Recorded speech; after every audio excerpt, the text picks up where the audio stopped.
At the same, my name is ESIKOKUI. Welcome back to my channel. I have a new video for you today. We are back with the Growing Up African video. I haven't done one in so long, but I'm so excited today to bring you another Growing Up African interview. I have a great person that has been on my channel before. You've been in like reaction videos, and we did a discussion about Nicki Minaj. You could go check out all those. I'll link them in the bio. History. Yes. Yes. But today we are talking about his experience about growing up African American, and he will be going to Ghana with me very soon. I'm organizing the trip and he will be coming with me, so I wanted to get his opinions of just like how he feels now, and probably do like, we're going in like what, 7 months, and so probably in 8 months you will see him again and just get his reaction of how he actually experienced Ghana and how he felt being there. So I am introducing Darius Hambrick. Yes. Welcome. How are you doing? I'm great. Thanks so much for having me. Yes. Having me back. Also. Yes, having you back. How have you been? I mean, you've been on my channel a lot of times, but like, how has 2022 been going for you? 2022 has been going well. Mm-hmm. I'm feeling fruitful. I'm feeling energized. Feeling like I have capacity to live life and live life with happiness. So I'm super grateful. Period. Yeah. I love that. Yeah, because right now life it's hard. Yeah, there is a lot of challenges, a lot of heartbreaks happening right now. Yeah. Heartbreaking things, and it's a good time to sit back and reflect and really, take moments to acknowledge and be grateful for the things that we do have. Take moments to acknowledge what's been happening and just sort of send some peace to those that have been most affected. Exactly. And experience new things, because we can't, we were talking about this earlier, of just like living life to the fullest and not being so scared, but definitely being cautious, because we have to be cautious, but just still living life as much as we can, because if we just sit back and we let life pass us by. I feel like that commercial from BT. You're just sitting around letting life pass you by. You should be getting a degree. Blah, blah. But yeah, no. But this time we're experiencing travel, and we're experiencing different areas that we haven't been to. I want to start by asking you, like, what is your first experience, you feel like, of Africa that you ever had? What was your first experience of maybe hearing about it or maybe seeing it on TV? First experience is hard to remember, but an overall just like image or depiction was Jungle. That is like the first depiction of like what I've seen in like movies and shows and things like that. I think that's what my first experience or like exposure in media to Africa was. And then we, get into like history from school and from childhood. So, just like the understanding that this continent is like full of life and is like the center of life. That idea didn't come to me until like later into my childhood, but the just idea that like my ancestors came from this place, and my ancestors like were these immensely powerful people and resilient people that withstood the harsh aggressiveness of like that time, and then coming over here to this country, being brought over here to this country, Those are my initial like Yeah. exposures to Africa. Is this things that you learned in school, or was this just like hearing this from family, or? Yeah, mostly school. I found that my experience growing up African American was not one in which we talked much about Africa. Was not one in which we talked much about our ancestors. The main ancestors that we talked about were my family. So like my maternal grandfather's family. The ones that we knew of. The folks that we knew had directly been freed from slavery in 1865, specifically, and then the folks that were in like Texas, where my family's from. That's like as far back as we talked about growing up. It wouldn't be until later that we'd start to get more into like further past and thinking about that. Have you ever traced your background before to see where your family came Not from? exactly. I do have a discount for 23andMe. So I'm going to be using that. But, I mean, I don't expect to get much from it. But I have not traced... Well, I hear that it depends on, like, how much of your family is in the system already. Okay. So I don't imagine that much of my family is in the system, but you never know. You can still get something from it. Yeah. Find out you're from Ghana. Right? Like something. When did you feel like you started to experience the music or any different type of art that came from Africa? Yes. I really started to grow and understand Africa in a different way once I got to college. It was different. I was not exposed to like much of Africa in high school and like prior to, but I did have friends that had their family was like very Afrocentric or just like encouraging of their African ancestry.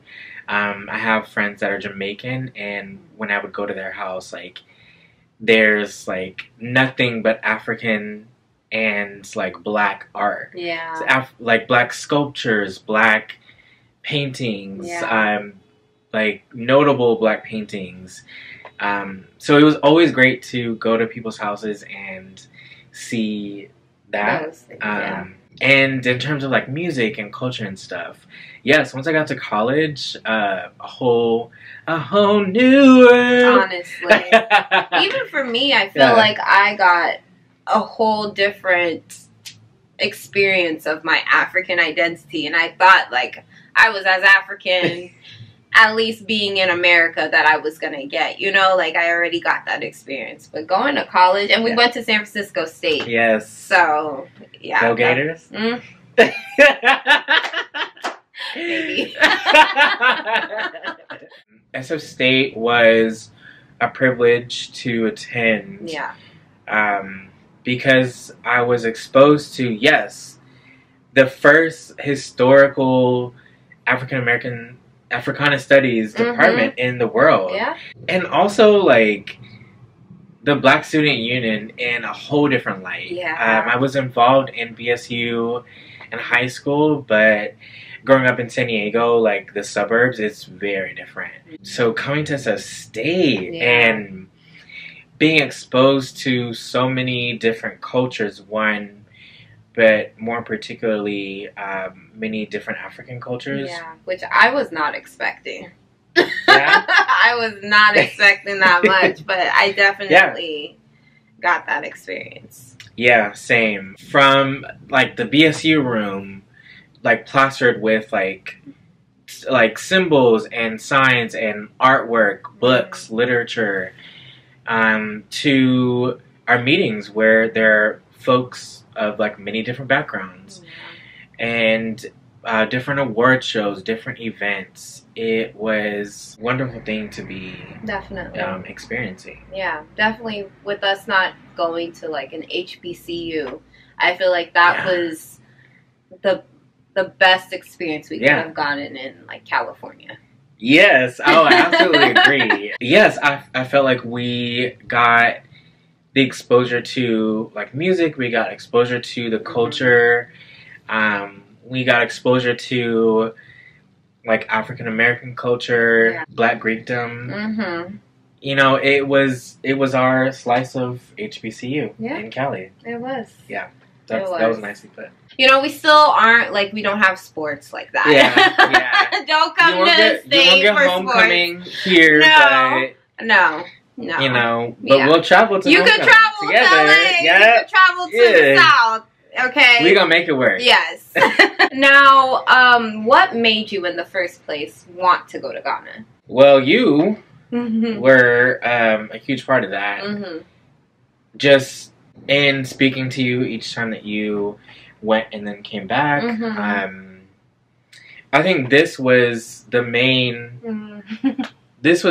thing that really prompted me to go. Yeah. When you brought this back for me last year, I think that was already the moment I knew I was going to go the next time you went.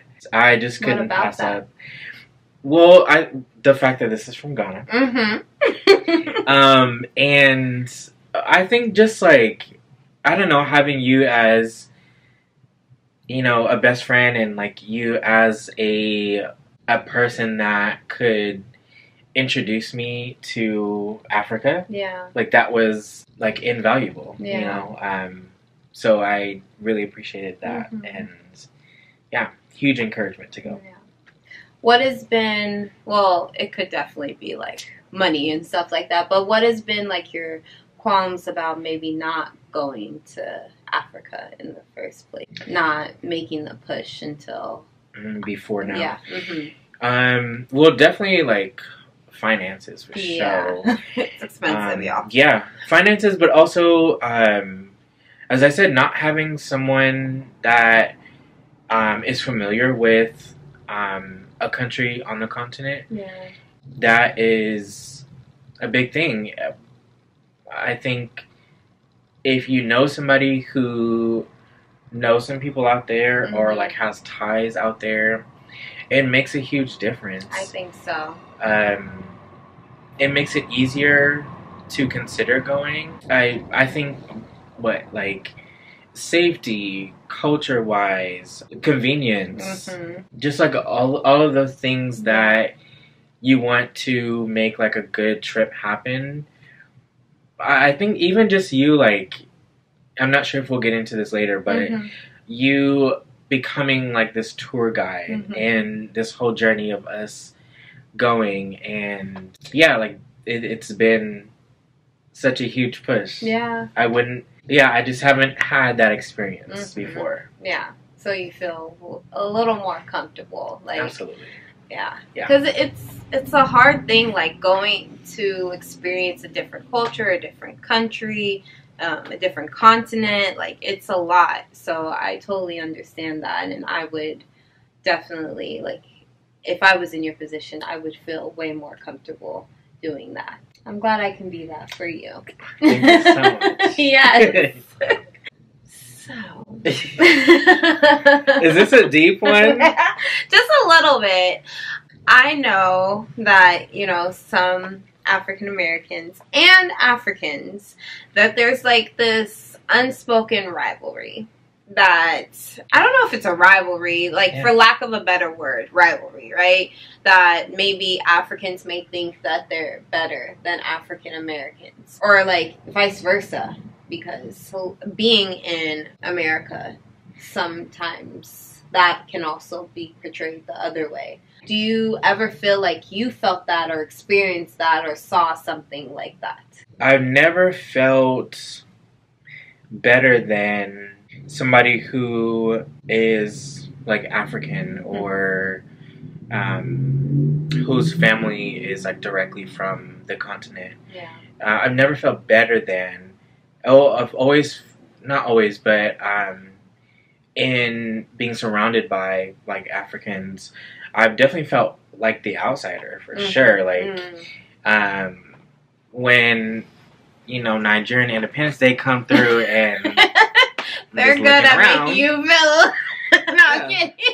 But you know. Yeah, you know. The pride that they have is like an astronomical. Yes. And you know, is that a word? But it's like, it's a lot. And so I definitely feel that. Sometimes I feel that. I'm like, dang. Yeah. You know, I've never, I have not felt like better than. Mm-hmm. I recognize like there's privilege in like being from America for sure. Mm-hmm. But even feeling like less than Africans like that are surrounded by me, not necessarily. It's more of like an other. Like I feel like, oh, like, you know, out of place, or just like not in the group, you know. And like, yeah, that is an uncomfortable feeling. Yeah. I didn't necessarily grow up with many African families, so I didn't experience that in my childhood. Right. But I always take pride in my blackness. Yes. Like, I love my blackness. Like, each person of African descent has their own blackness. Yeah. And for me, I love mine. Like, my blackness is deeply rooted in Texas and deeply rooted in Tennessee. And I love that about myself. I hear what you're saying. And I definitely think that it's beautiful how, like, black has so many different identities within that.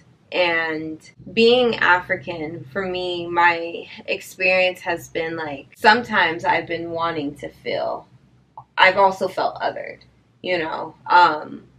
I felt like even othered by African Americans, but I've always felt connected in the same way. Like, I still want to feel connected because we look alike. Yeah, like, we have the same skin color. We have similar experiences. Have you felt othered with other Africans?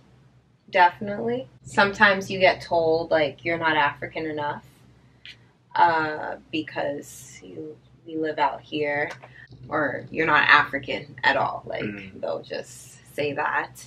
I also don't have, like, a black scent, you know, so I've felt othered in that way as well, where I guess I'm like the whitest of blacks there are, you know. It's been an interesting experience. Sometimes I don't know where I exactly belong, but because I've had such an experience of going to Ghana so many times, I know for a fact that, like, where my childhood was developed, I know, like, I stay rooted in just my childhood, like my cousins, the experiences that I had, I stay rooted in that. And so that's, like, what's helped me to, I guess, navigate all of those things. What do you feel like, well, you said your families, but what do you feel like has really helped you to expand in your experience of, like, being African American, but also wanting to learn African culture and learn, like, where you came from and things like that?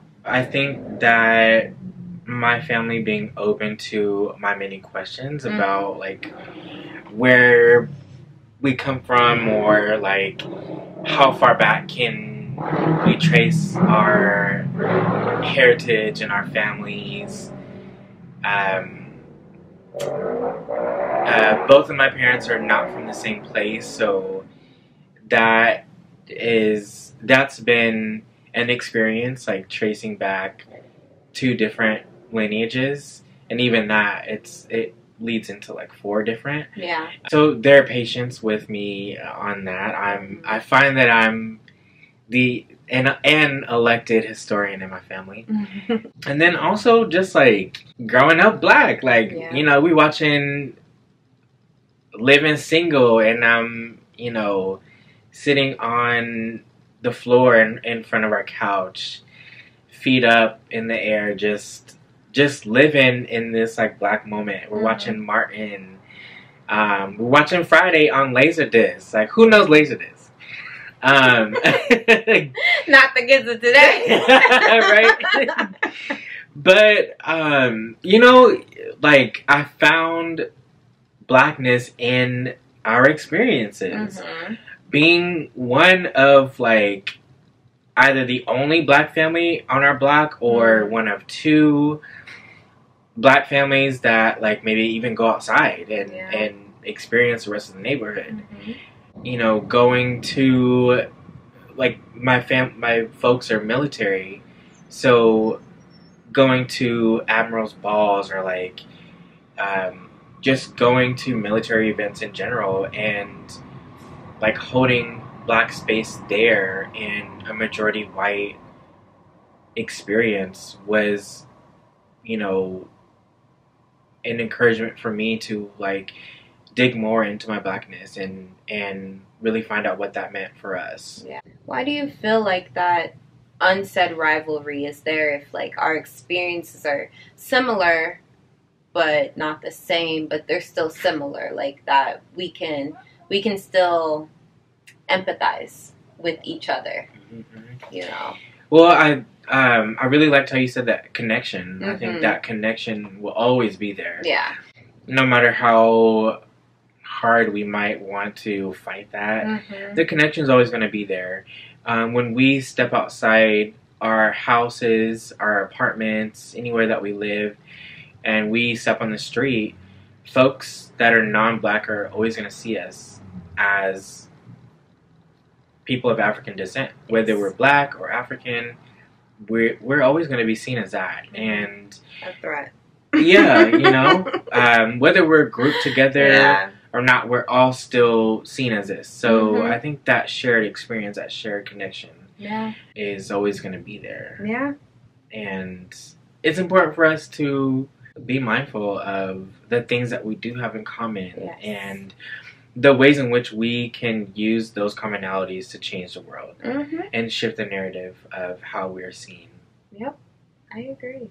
What are you hoping to get out of this whole Ghana trip? That I'm still like figuring out, honestly. You got time. Yeah, you know, I got time. Yeah. I'm still figuring that out. I want to just want to go and breathe the air and put my feet on the sand and dip my toes in the water. And then I, with more complexity, want to experience the people. I want to build connections. I want to explore the ways in which I can give to Ghana by, like, buying things, making friends, giving a smile. And then also, like, experience and, like, take in the country. Yeah. Photos, moments. Yeah, all that it has to offer. Yeah. I'm still figuring out what all it is that I want to get or experience with this trip, but basically being open to whatever it brings. Absolutely. Absolutely. I think it's going to be good. I know it is. I'm excited. Yes, I'm excited too. Yeah. Because I started this trip. I was just telling Darius that I don't know, like, I feel a sense of just like, I had a friend who wanted to go in the first place, and I couldn't go during the time that she was going, and I was going to organize things for her to experience. And then now that I have this opportunity to take my friends and, like, show them my world, from just, like, growing up and nobody really wanting to experience those things or hear about, you know, anything when it came to my culture, it's just like, it's a great turnaround. It's a great thing to be able to share that life with people that they have not experienced yet.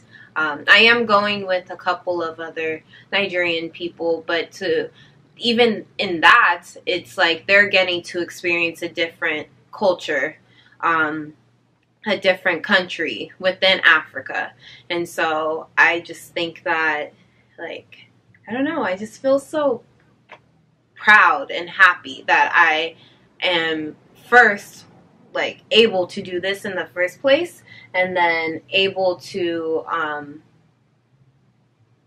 like show them all that Ghana has to offer as well. So, yeah. Absolutely. Mm-hmm. Yeah. Yeah. And thank you again so much for opening up your family and like your home and like, yeah, this experience to us. Yes. Super excited. Yeah, and I can't wait till we can come back and we can talk about the artist experience. Share all of the We may moments. have like a round table with everybody that went as well and just talk about their experience and really share with you how maybe life-changing it was for them or just like all the things that they got to experience. I feel like I've said experience so many different times, but yeah, all the things. It is going to be an experience. Okay, enjoyment upon enjoyment upon enjoyment. That is all it's going to be. But yes, if you guys are thinking about going to Ghana this Christmas, I will be there. You can reach out to me.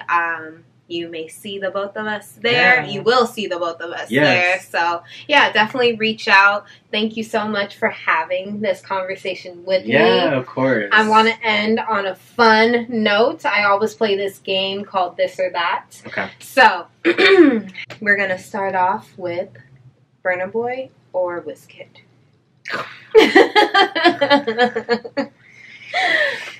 Okay, so because I've experienced. Yeah, both. We went to a Lost concert. in Rhythm. Yes, Lost in Rhythm Festival in October. It was great. It was so fun. They were both the headliners. Yes.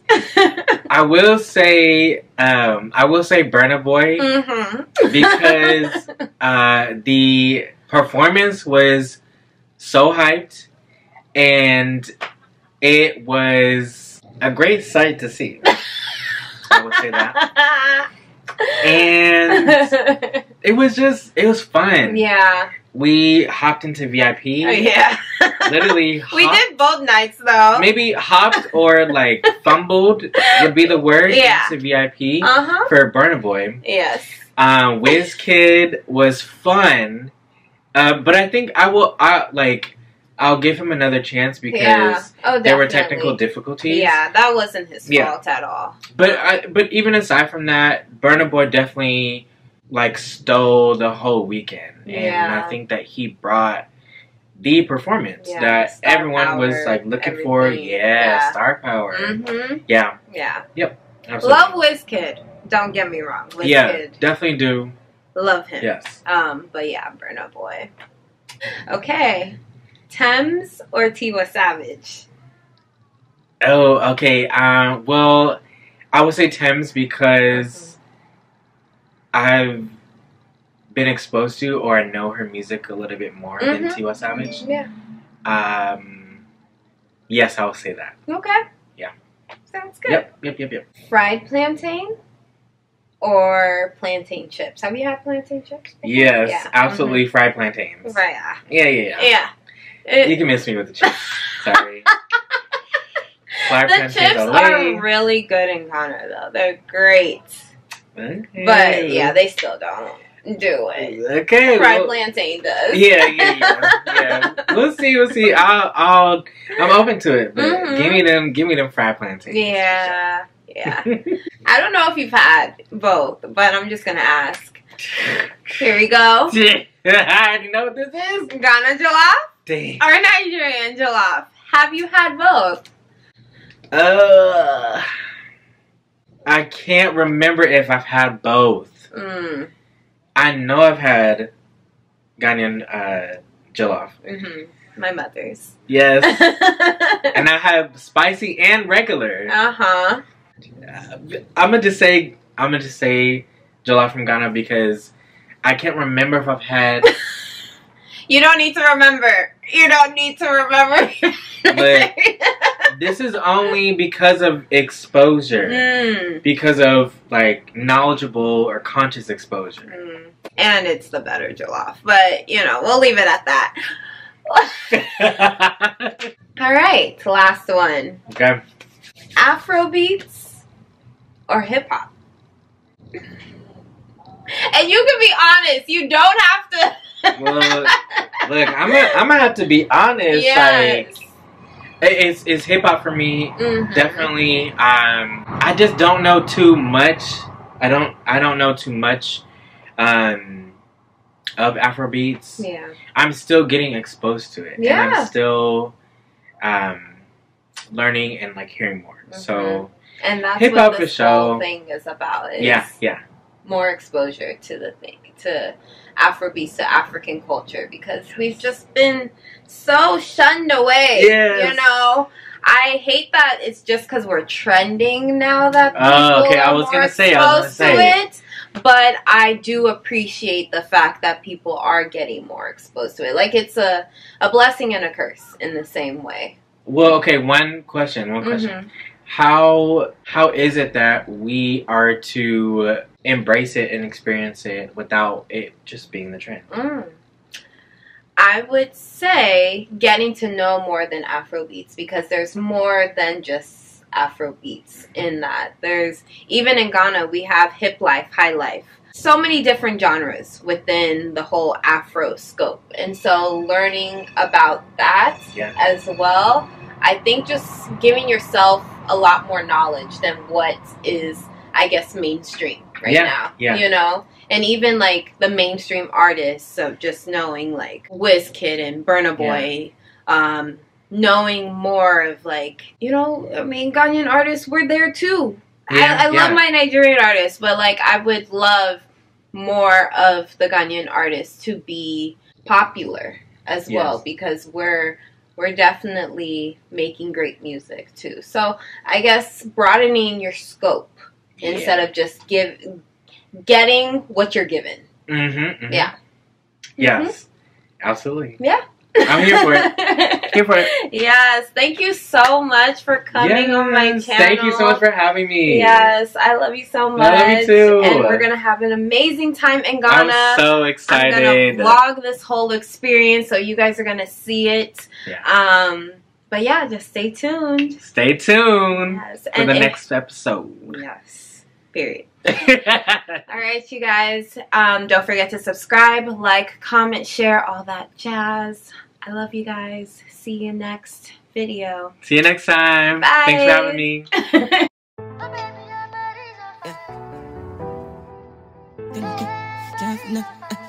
me.